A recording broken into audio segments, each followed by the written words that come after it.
Have you ever had a dream so strange, so powerful, that it followed you long after you awoke, clinging to your mind like a shadow you could not escape? A dream not merely of the scattered fragments of your day, but one that felt like a message from another world, whispering something profound yet difficult to grasp. Carl Jung called these experiences big dreams, and they are the dreams that stand apart from all the others. The kind that mark you, the kind you cannot forget, the kind that feels as if destiny itself has knocked at your door in the silent hours of the night. Jung believed that not all dreams carry equal weight. Most are what he referred to as little dreams, small reflections of our waking lives. These dreams capture the trivial, the fleeting worries, the conversations and errands that still echo in the mind. They are the clutter of daily life reorganized by sleep. But every so often, a dream arrives that is nothing like these. Instead of fading by morning, it remains carved into memory with unusual clarity. Instead of feeling personal and fleeting, it seems timeless and universal, as though it belongs to something greater than the individual dreamer. These, Jung insisted, were the big dreams, and it was one such dream, a vision that shook him to his core, that altered the course of Jung's life forever. In it, he found himself plunged into an image so vast and so overwhelming that he knew it was no ordinary reflection of daily life. He saw a fish of impossible size, lurking in the deepest waters, a presence that felt older than time itself, staring at him from the abyss. When Jung awoke, he trembled at the enormity of what he had encountered. For days, the image haunted him. He knew instantly that he had been touched by something beyond the reach of ordinary consciousness. What did it mean? Was the fish merely a figment, a trick of the sleeping mind? Or was it a messenger from the unconscious, carrying with it the weight of an ancient truth? For Jung, the answer was undeniable. This was not just a personal dream. It was a glimpse into the collective unconscious, the deep reservoir of symbols and archetypes that bind humanity across cultures and centuries. The fish, in its enormity, was not just a creature. It was a force, a living symbol of the primordial depths within which all human souls swim. This moment marked the beginning of Jung's lifelong exploration of big dreams and their power. He began to ask, when do these dreams appear? Why do they leave us shaken and transformed? And how can they reveal to us the next steps in our lives, guiding us toward change, awakening, or reconciliation with the hidden parts of ourselves? But before we walk further into the shadowed forest of Jung's thought, I want to invite you, the listener, to pause for a moment and reflect. Where are you right now as you listen to this story? Are you in the quiet of your home, perhaps late at night, when the line between waking and dreaming feels thin? Or are you listening during the day, surrounded by the familiar rhythm of ordinary life? Wherever you are, I encourage you to share it in the comments. Tell us the time and the place, so we may know how these stories find you. And if you have not yet subscribed to Carl Jung's Stories Unveiled, I invite you to do so now. Turn on the notifications so you won't miss the next time we descend together into the mysteries of the human soul. For what Jung discovered is not just his story, it belongs to all of us. Each one of us carries within us the potential for dreams that reach deeper than our own lifetimes. Each one of us may one day wake, shaken and breathless, from an image we cannot explain but also cannot deny. Jung's fish was his encounter with that mystery. Perhaps yours has already come. Perhaps it is still waiting. And so we begin with the distinction that lies at the heart of Jung's dream work. The difference between the little dreams of daily life and the big dreams that come from the depths. To understand why the dream of the fish was so powerful, we must first explore what separates one kind of dream from the other, and why Jung insisted that some dreams are merely whispers of yesterday, while others are the very voices of eternity itself. Most nights, when we fall asleep, our minds shuffle through the fragments of the day like scattered pages of a book. You might dream about missing a train because you worried earlier about being late. You might dream of a conversation with a friend, distorted and strange, because it lingered in your thoughts. These are what Carl Jung called little dreams. They are the reflections of daily life, the mind's way of sorting and reorganizing the endless noise we carry into sleep. They may entertain us, confuse us, or even briefly unsettle us, but when morning comes, they tend to slip away like smoke. Jung observed that these small dreams are important in their own right. They show us what preoccupies us, what we are avoiding, or what tensions have not yet been resolved. A person stressed about money may dream of counting endless coins, while another worried about health may see endless hospital corridors in sleep. Yet despite their vividness, such dreams rarely carry a sense of timelessness. They belong to the individual, tied to the circumstances of one's waking hours. For Jung, these dreams were the surface ripples on the lake of the unconscious. They give clues about our inner state, but they do not open a doorway to the depths. To make sense of this, think of your mind as a house. Most dreams occur in the front rooms where we spend our daily lives. They reflect the mess left behind, shoes scattered at the door, dishes in the sink, reminders of the errands left unfinished. Little dreams live here. They tidy, they shuffle, they echo. But beyond these front rooms, deep in the basement, lies something else entirely. A hidden chamber where the foundations of the house rest. Every so often, a dream pulls us down there, forcing us to confront what lies beneath. That, Jung believed, was the world of big dreams. The difference between the two is not always obvious at first glance. Both may be vivid, both may stir emotion, and both may linger for a while. But big dreams have a quality little dreams do not. They strike with a force that feels beyond the personal. They carry symbols that seem to belong not just to you, but to humanity as a whole. Little dreams feel like echoes of what you already know. Big dreams feel like revelations of something you did not know was waiting. Jung often noted that patients would describe little dreams as curious or even comical. But when they described a big dream, their tone changed. Their voices grew quieter, more serious. They spoke with awe, sometimes even fear. These were the dreams that left people sitting up in bed with racing hearts. Dreams that etched themselves into memory so clearly that they could recount them decades later. Such dreams were not simply the unconscious replaying the day's events. They were moments when the unconscious spoke with authority. Imagine waking from a dream and knowing instantly that it matters. Not because it connects to what you did yesterday, but because it feels like it has always existed, like it belongs to something larger than you. That, Jung said, is the mark of a big dream. He was careful, however, not to dismiss the little dreams. They serve a purpose, too. They show the psyche's daily maintenance, the way the mind balances itself, warns us of stress, or reflects conflicts we avoid. Yet, for Jung, the real mystery lay in those rare moments when the veil between the ordinary and the eternal lifted. Little dreams, he explained, are like everyday conversations. Big dreams are like oracles. And so, as we continue to follow Jung's path, we must keep in mind this distinction. Little dreams as mirrors of daily life.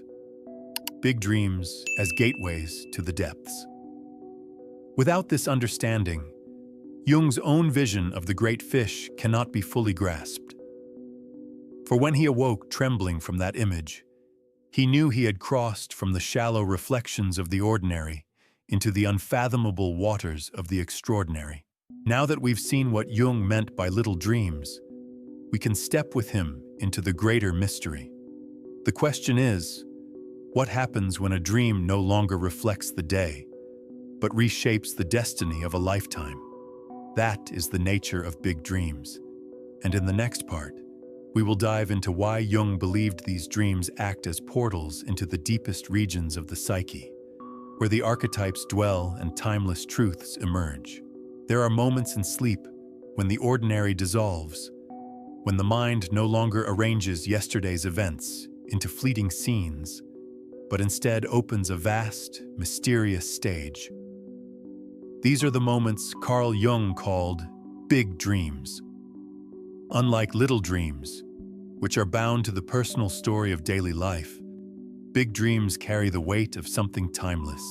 They strike us with an intensity that makes us feel as though we have touched the edge of another world, one that belongs not just to us, but to all of humanity. Jung often described these dreams as portals, sudden openings into the depths of the unconscious. Their power does not lie in the clarity of their images alone, but in the way they seize us, demand our attention, and leave us haunted.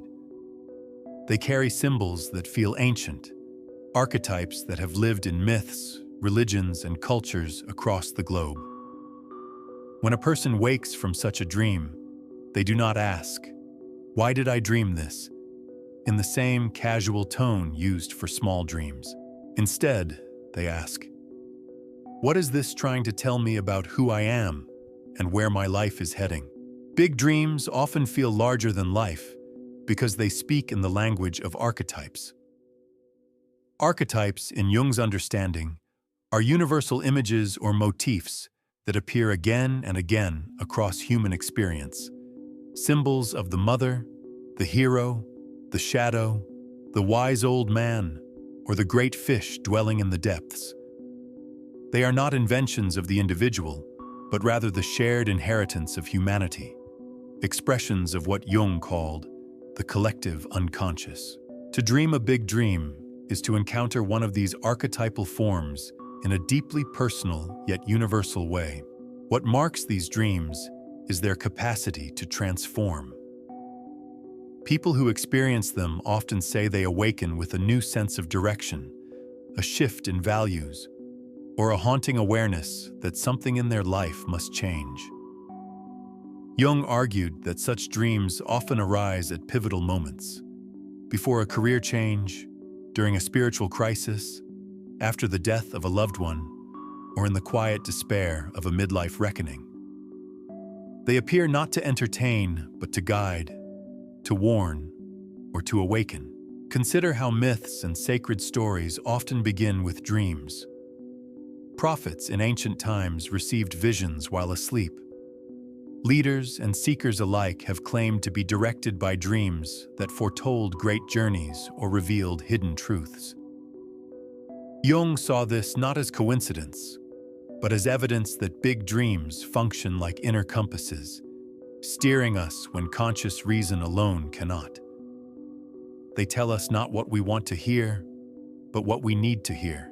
Jung himself experienced this force many times, but none more vividly than the dream of the great fish. He distinguished it from all other dreams precisely because it carried that archetypal weight. The fish was not an image that could be explained away as a fragment of yesterday's thoughts. It was a symbol of something ancient, primal, and collective. It carried the resonance of myth and religion. The fish as a sacred creature, a sign of life, transformation, and mystery in countless traditions. For Jung, such dreams were evidence that our inner world is connected to a reality larger than ourselves. He believed that when we dream in archetypes, we are participating in a universal drama that unites all of humanity. A big dream, then, is not merely a personal event. It is a human event, rooted in the deepest layers of our shared psyche. And yet, these dreams are not abstract or detached. They meet us at the most intimate points of our lives. They appear when we are lost, when we are searching, or when we are ready to grow. They are both universal and profoundly personal. That paradox is what makes them so powerful. They come not when we ask, but when we need them. So when Jung spoke of big dreams as portals to the depths, he meant that they break through the surface of the everyday mind and lead us into a hidden ocean of meaning. They open the door to encounters with the collective unconscious, and through their symbols, they reveal truths that cannot be grasped by logic alone. As we prepare to follow Jung into the night when the great fish appeared, we must carry this understanding with us. The dream he experienced was not a fragment of his daily life. It was a revelation, a visitation from the depths, an event that would mark him for the rest of his career. And so, in the next section, we will step into that night with him, to witness the dream that became the cornerstone of his lifelong exploration into the mysteries of the unconscious. The night of the great fish came to Carl Jung like a thunderclap from the abyss. He had dreamed countless dreams before, and as a practicing psychiatrist and researcher of the human psyche, he had examined not only his own, but also those of his patients. Yet nothing prepared him for this particular vision. It began not with noise or drama, but with a silence so profound that he could feel it pressing against his chest. He found himself standing before a vast body of water, dark as ink, its surface rippling under an unseen force. There was no shore, no horizon, only the endless expanse of water stretching into shadow. A strange stillness filled the dream, the kind that makes one instinctively hold their breath, as though something hidden were waiting to emerge. Then, slowly, the waters began to stir. From beneath the surface came a movement that was not the shifting of waves, but the presence of something immense. Jung's gaze locked on the depths below, and he saw it. An enormous fish, larger than anything imaginable, gliding silently through the dark waters. The creature was ancient, its scales glinting faintly like fragments of forgotten stars. Its eyes, vast and unblinking, seemed to pierce straight into him, as though it carried knowledge that belonged not to one man, but to the whole of existence. The fish did not rise to the surface, nor did it threaten him directly. It simply swam, colossal and otherworldly, a living presence from the deep unconscious. Jung later described the overwhelming sense of awe and dread it provoked. It was not the fear of danger, but the terror of encountering something greater than oneself, something that stripped away the illusion of control and forced him to face the sheer immensity of the unknown. When he awoke, his heart pounded as though he had truly been standing before that abyss. He could not shake the image. The great fish swam with him into waking life, lingering not as a memory, but as a presence that refused to leave. For days he felt as though the dream were still unfolding, that the fish remained beneath the surface of his consciousness, waiting for him to acknowledge what it represented. Jung recognized immediately that this was not a little dream. It was not a fragment of yesterday's conversations or a disguised worry about tomorrow. This was something archetypal, something vast. The fish had appeared to him as a symbol of the unconscious itself, primordial, powerful, and uncontainable. It was the embodiment of the forces that shape humanity from beneath awareness, the currents that rise in myths, religions, and the deepest fears and longings of the human soul. The experience left him shaken, but also illuminated. He understood that he had been given a glimpse into the collective unconscious, the shared reservoir of symbols and archetypes that connects every human being. The fish was not Jung's alone. It belonged to the great storehouse of humanity's spiritual imagery, the same kind of image that appeared in sacred texts, in the dreams of prophets, in the myths of ancient peoples. But what made this dream different from the myths he had studied was that it was his own. He had not read it in a book or analyzed it from a distance. He had lived it. He had stood before it, felt its gaze, and carried its weight into his waking life. It was, for him, both utterly personal and undeniably universal. The night of the great fish marked a turning point. Jung would later say that such dreams are not meant to be dismissed as curiosities, but engaged with as messages. They arrive like milestones on the road of life, and once received, they cannot be ignored. They push us toward new understandings, new choices, even new destinies. For Jung, this dream became one of the sparks that ignited his lifelong pursuit of the unconscious. He no longer saw dreams as fragments of daily life alone, but as profound communications from the deepest layers of the psyche. The fish taught him that beneath the ripples of ordinary thought lies an ocean, and within that ocean swim forces so vast that they can alter the course of a human life.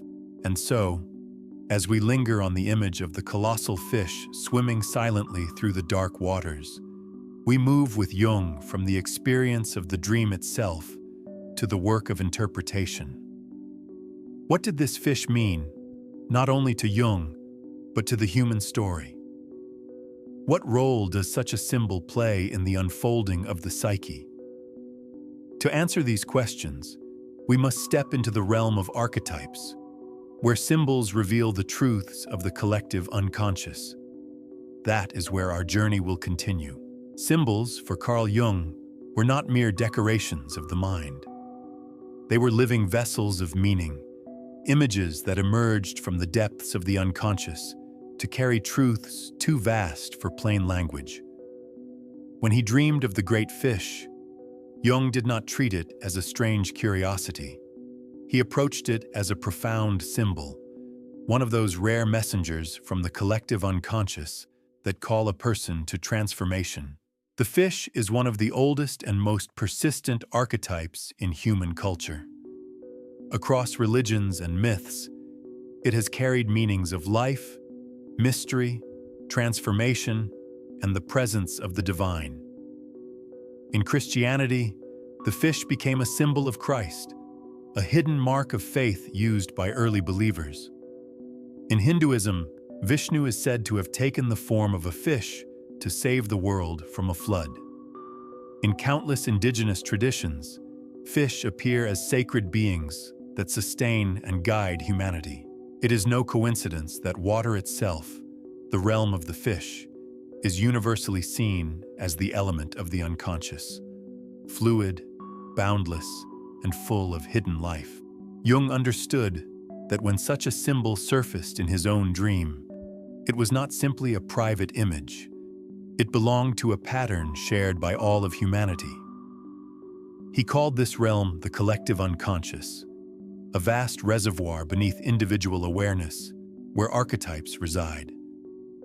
These archetypes are not invented by any single person, but discovered and rediscovered across cultures and centuries. They live in myths, in sacred stories, in fairy tales, and in the visions that visit us in sleep. The fish in Jung's dream was therefore both deeply personal and profoundly collective. Personally, it confronted him with the reality of his own unconscious, forcing him to recognize the immensity of what lay beneath his conscious mind. Collectively, it connected him to a symbol that has haunted humanity for millennia, reminding him that he was not alone in encountering such images. He was participating in a drama that belongs to us all, the timeless play of archetypes that shape the human soul. This duality, personal and collective, is what makes big dreams so powerful. They reach us at the most intimate levels of our lives, yet they also pull us into something larger than ourselves. When Jung faced the great fish, He was not only facing his own depths, he was standing before a universal image that echoed across time and tradition. The dream said, "You are part of something bigger, something older than you can comprehend." Symbols like this often resist direct explanation. They do not speak in simple instructions, but in layers. The fish may represent the unconscious, but it may also represent transformation, nourishment, or even danger, depending on the dreamer's context.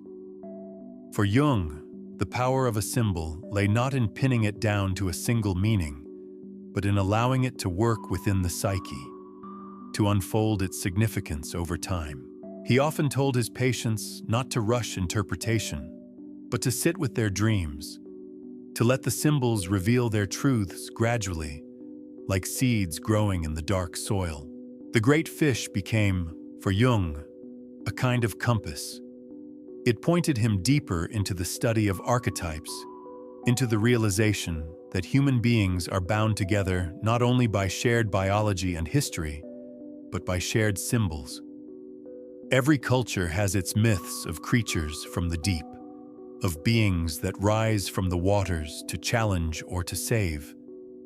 The fact that such images appear again and again is, Jung argued, evidence of the collective unconscious.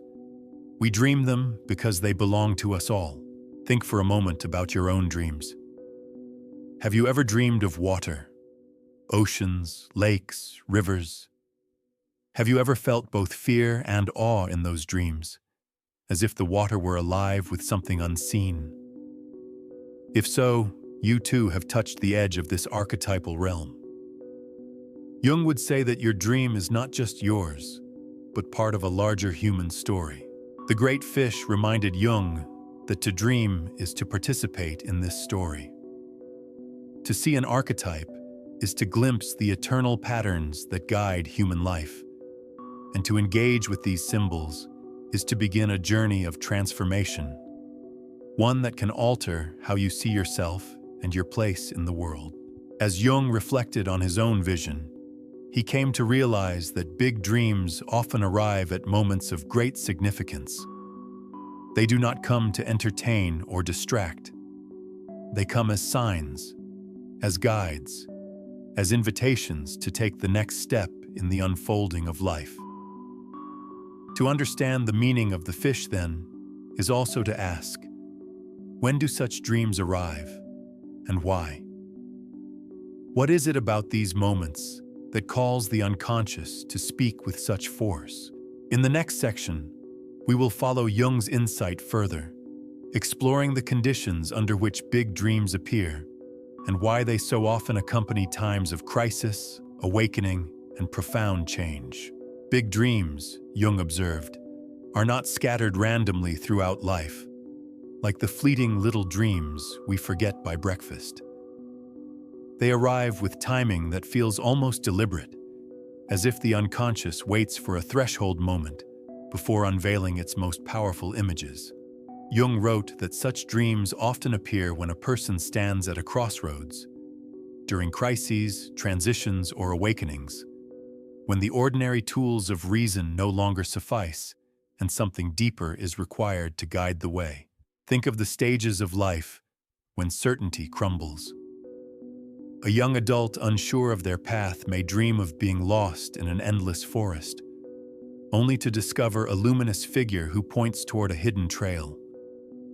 A person at midlife, overwhelmed by emptiness, may dream of a raging storm at sea, reflecting both the chaos within and the possibility of transformation.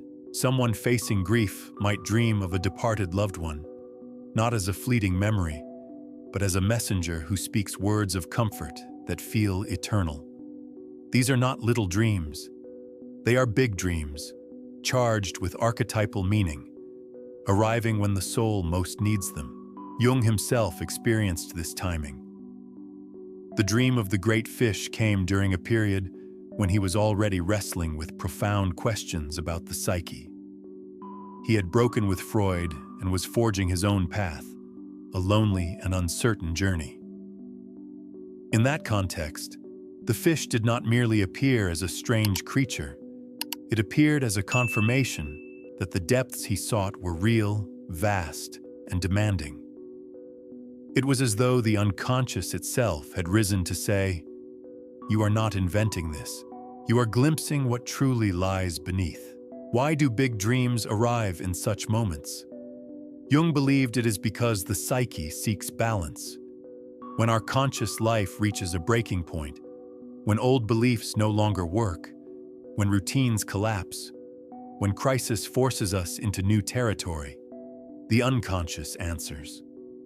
It provides images that, while mysterious, hold the seeds of direction. Big dreams are the psyche's way of saying, "Pay attention. Something in you is changing. The old story no longer fits, and a new story must begin." Many people recall their most vivid dreams at turning points. A woman deciding whether to leave a long marriage dreams of standing at a riverbank, a vast bridge stretching into mist, beckoning her across. A man losing his faith dreams of descending into a cavern where an ancient fire still burns, hinting at a spiritual truth beyond doctrine. A worker facing burnout dreams of a child leading them to a secret garden, reminding them of forgotten joy. Such dreams are not random.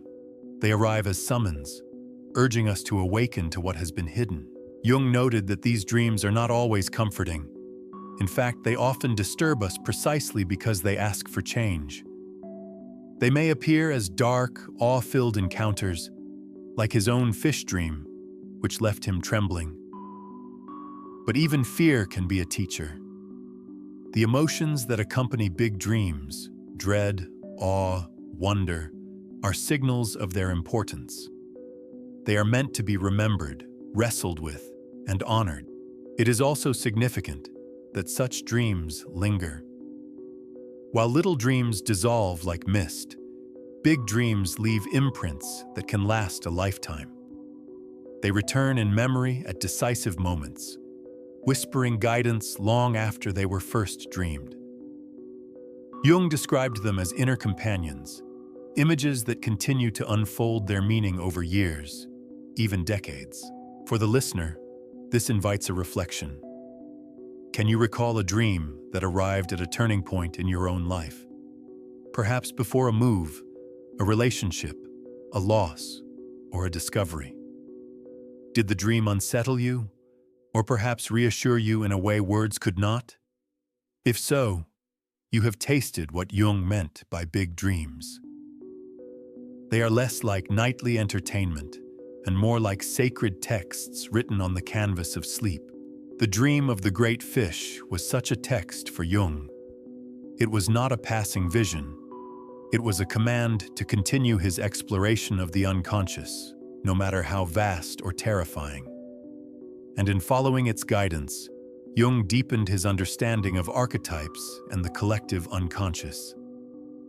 The fish became a teacher, a reminder that beneath the surface of life swim forces older and larger than any single person. As we turn to the final stage of this journey, we will explore how Jung lived with the echo of this dream, not as a fleeting memory, but as a lifelong source of insight and inspiration. And in that reflection, you will be invited to consider how your own dreams, especially the ones that refuse to leave you, may be shaping your path in ways you have yet to fully realize. The echo of the great fish never left Carl Jung. Unlike a fleeting dream that slips away by sunrise, this vision followed him, a constant reminder of the vastness that lay beneath consciousness. He carried it not as a curiosity, but as a companion, an image that shaped his understanding of what it means to be human. The fish swam silently through the waters of his mind, resurfacing again and again as his theories evolved, as though reminding him that his work was always in service to something greater than himself. For Jung, this dream was both a revelation and a responsibility. He knew that to encounter such an image was to be called, not merely comforted. The fish was not there to entertain or reassure him. It was there to demand that he face the depth of the psyche, that he devote his life to mapping the collective unconscious. This is why he often said that big dreams are not optional. They arrive like milestones, and once they come, one cannot return to life as it was before. They insist on being lived with, not forgotten. The fish symbol became a cornerstone in Jung's exploration of archetypes. He saw in it the reminder that humanity is bound together by symbols that transcend culture and time. Whether in ancient myths of sea monsters, in the Christian fish of early believers, or in the sacred creatures of countless indigenous traditions, the image of the great being beneath the waters carried the same resonance. That beneath our ordinary world lies a greater, hidden power. His own dream tied him into this eternal pattern, convincing him beyond doubt that the unconscious is not a private echo chamber, but a collective field in which all souls participate. But Jung's lesson was not only about himself. He turned his gaze outward and asked, "What about the dreams of others? What about the dreams that arrive for all of us in times of crisis or awakening?" He encouraged his patients and readers alike to take their dreams seriously, to listen when the unconscious speaks with unusual force. He reminded them that to dream of something vast, terrifying, or sacred is not a sign of madness, but of meaning. It is an invitation to walk a new path, one that the conscious mind may resist, but the soul requires. Think for a moment about your own life. Is there a dream you cannot forget, one that continues to echo no matter how many years have passed? Perhaps it comes back to you in quiet moments, or when you stand at a crossroads, nudging you toward choices you might otherwise avoid. Jung would say that this is your version of the great fish, a symbol from the depths that belongs to you, yet also belongs to us all. To live with such a dream is to accept that we are never fully in control. It is to acknowledge that life is guided not only by conscious decisions, but also by forces that rise from beyond our awareness. Jung learned to walk with this knowledge, to let the fish dream anchor his work. And in doing so, he illuminated for others the reality of the collective unconscious. His entire body of theory, his vast writings, and his lifelong exploration of symbols can be traced back to this moment, this dream that called him into the depths. As we conclude this journey through Jung's vision, we are left with an image that is both haunting and liberating. The great fish still swimming in the abyss, waiting, watching, carrying the wisdom of the ages. It does not vanish when the dream ends. It continues to move beneath us, reminding us that life is larger than we know, that meaning is deeper than our daily concerns, and that each of us carries within us the possibility of encountering the eternal. So now, I invite you to turn inward. Ask yourself, what dream has stayed with me? What image refuses to leave? Could it be that, like Jung, you too have been visited by a messenger from the depths?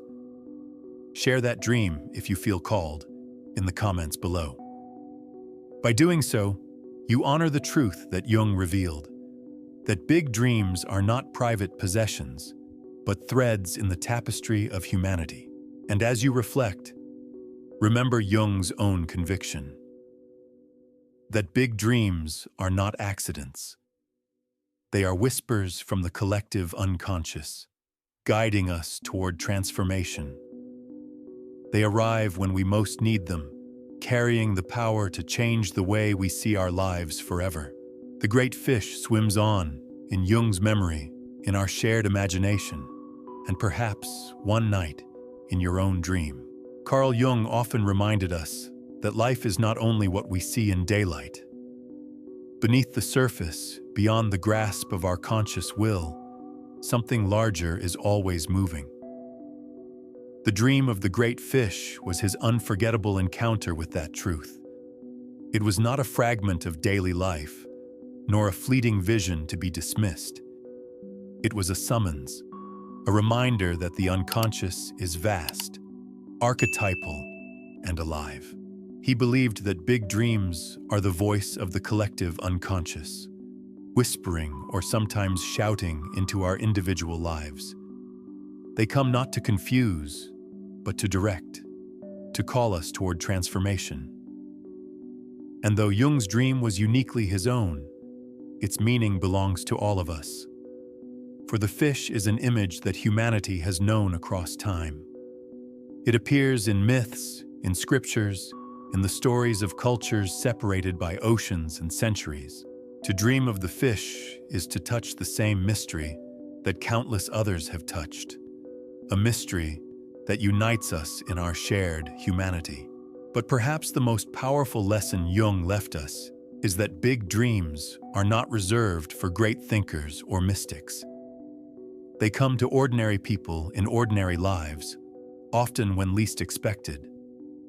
They may arrive during grief, during change, or in the quiet stillness before a new chapter begins. They may be terrifying or comforting, dazzling or obscure. Yet what unites them is their impact. They stay with us. They ask for reflection. They ask for response. So I ask you, as you finish this story, can you recall a dream that changed you? A dream that felt like more than just your own imagination. Perhaps it still lingers, waiting for you to listen. Perhaps it has already guided your choices in ways you only now recognize. Jung would tell you to honor it, to let it breathe, to see it not as random but as meaningful. The image of the great fish remains a beacon for us all. It reminds us that beneath the familiar surface of our lives swims something ancient and vast, something that holds the secrets of who we are and who we might become. The unconscious is not an enemy but a guide, and dreams are its language. To listen is to awaken, and so, as this story closes, I invite you to carry this question with you. What dream still waits for you beneath the surface? Share your reflections, your memories, your own big dream in the comments below. In doing so, you participate in the same mystery that Jung himself encountered. The fish is still swimming. It waits in the depths, patient and timeless, reminding us all that the journey inward is also the journey into the eternal.